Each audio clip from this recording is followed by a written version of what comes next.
You're shaken up, adrenaline's rushing, and in the middle of all of that, one wrong move can wreck your entire injury claim. Now, I've seen clients lose thousands of dollars because of something they said or didn't do right there at the scene. I'm Tim Miley, and I've been representing car accident victims across West Virginia for over 25 years, and the mistakes people make in the first 24 hours are often the hardest to fix. This video walks you through the 3 most common things you should not do after a car crash, so that you don't hurt your case before it even starts. That way, you can keep your options open, protect your rights, and don't give the insurance company an excuse to pay you less than what you deserve. Number 1, don't leave the scene too soon. Now let's dive right into what you should absolutely not do after a car accident in West Virginia. The first thing on our list, don't leave the scene too soon. Now, I know your adrenaline is probably pumping at that time. Maybe you're feeling a little scared, a little angry, or you just want to get away from the chaos. But you can't simply just drive away. That's because in West Virginia, if you leave before you've exchanged information or before law enforcement gives you the green light, you could end up facing criminal charges. Even in minor accidents, let's say a fender bender in Martinsburg or a small rear ender in Morgantown, it's still considered a hit and run if you just leave the scene without doing the right thing. Now that might sound harsh, but the law is very clear. West Virginia Code Chapter 17C-4-1 requires you to stay at the scene if there's any injury, death, or property damage. I've seen good people get into big trouble just because they thought the damage was no big deal and they drove off before anybody else arrived. Even if the other driver waves you off and says, everything's fine, it's better to play it safe. Make sure you stop, check for injuries, and call the police. Now, let me tell you about a recent client from Martinsburg. She tapped the bumper of the car in front of her. The other driver waved for her to move along. Well, she did. A few days later, you know what? She got a visit from the police.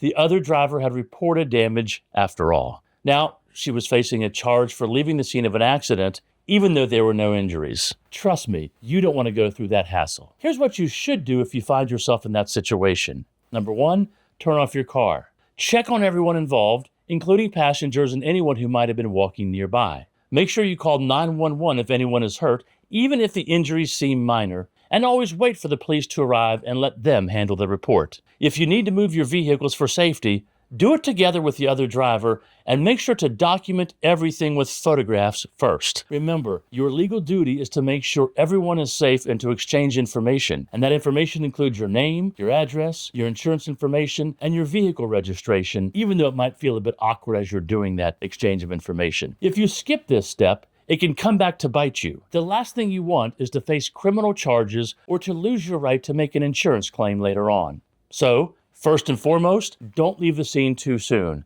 Take time to do things the right way. Second, and this is a big one, do not admit fault at the scene, even if you feel like it was even partially your fault. Now, it's a normal reaction, especially if you're a kind person. Maybe you rear-ended someone on a wet road or missed a turn on a foggy morning. Your instinct might be to say, I'm so sorry, that was all my fault. But those words can haunt you later on. And here's why. In West Virginia, we have what's called a modified comparative fault rule. That means your compensation can shrink or disappear completely if you're found to be over 50% at fault for the crash. Now, insurance companies just love it when someone admits fault at the scene, because they'll use your own words against you, even if an investigation later shows the other driver was speeding, texting, or just simply not paying attention. Now, let me share another real-life example with you. A client from Wheeling was in a sideswipe accident on Interstate 70. She immediately apologized to the other driver, saying something along the lines of, I didn't see you.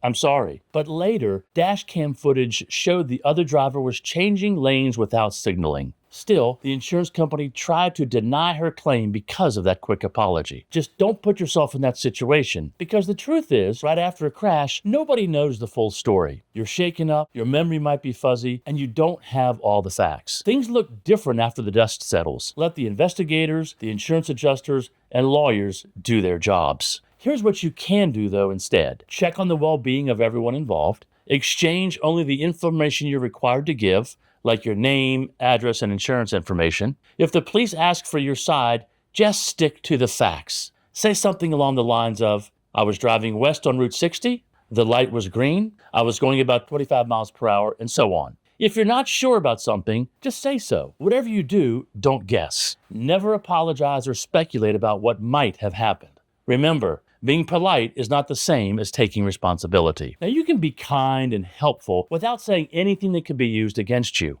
but your words matter and they can have a big impact on your case. If you're not sure what to say, it's perfectly acceptable to tell the police officer, "I'd like to speak to my attorney before I answer that." So, don't admit fault. Let the evidence speak for itself and protect your rights from the very beginning. Number 3, don't skip medical care even if you feel fine. Now, the third thing you must not do after a car accident is something I see happen all too often, and that is don't skip medical care even if you feel fine. Now, let's be honest, nobody likes going to the doctor, especially if you think you're okay. Maybe you walk away from a crash in Fairmont or Morgantown, and after the shock wears off, your only concern is getting your car fixed and getting back to your day. But trust me, this is the one mistake that can cause you the most trouble down the road. Why is this so important? Well, first, some injuries just don't show up right away. Whiplash, concussions, back injuries, and even internal bleeding can take hours or even days to show up. If you wait too long to get checked out, it can be much harder to prove that your injuries came from the accident. I once had a client from Bluefield who developed severe neck pain several days after the crash. Because he waited a week to see a doctor, the insurance company argued that his injury was not related to the accident. They tried to deny his claim entirely. Only after a long fight did we secure the compensation that he deserved. But this isn't just about insurance. In West Virginia, your medical records are the backbone of your personal injury claim. If there's a gap between your accident and the doctor visit, the other side will seize on it. They'll say something like, "If you were really hurt, why didn't you see a doctor right away?"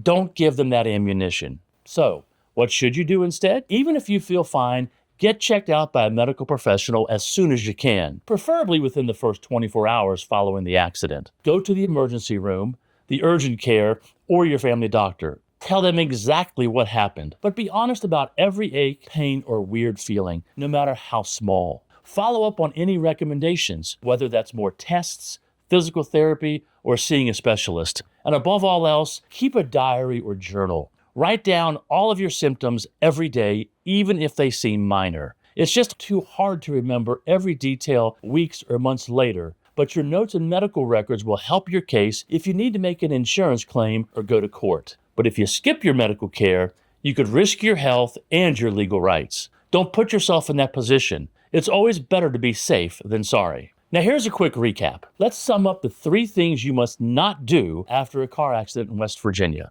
Number 1, don't leave the scene too soon. Just stay put, call the police, and exchange information. Number 2, don't admit fault. Let the facts come out before you say anything that could be used against you. And number 3, don't skip medical care. Always make sure you get checked out after a crash, even if you feel fine. Now, these tips might sound simple, but I promise you, they can make all the difference in your personal injury case. I've seen way too many people lose out on justice and fair compensation because of small mistakes in the moments after a crash. If you ever feel stuck or overwhelmed after an accident, make sure you get help. Reach out to an attorney who knows West Virginia law and can walk you through the process step by step. Now, the next steps. Protect yourself when the unthinkable happens. If you found this video helpful, you absolutely need to watch our next video. It's called, "What Can You Do If You Are Hit by a Drunk Driver?" It dives deep into how to protect yourself, what evidence you need, and what to do if the other driver tries to get away. Don't risk losing your rights or missing out on the compensation you might deserve.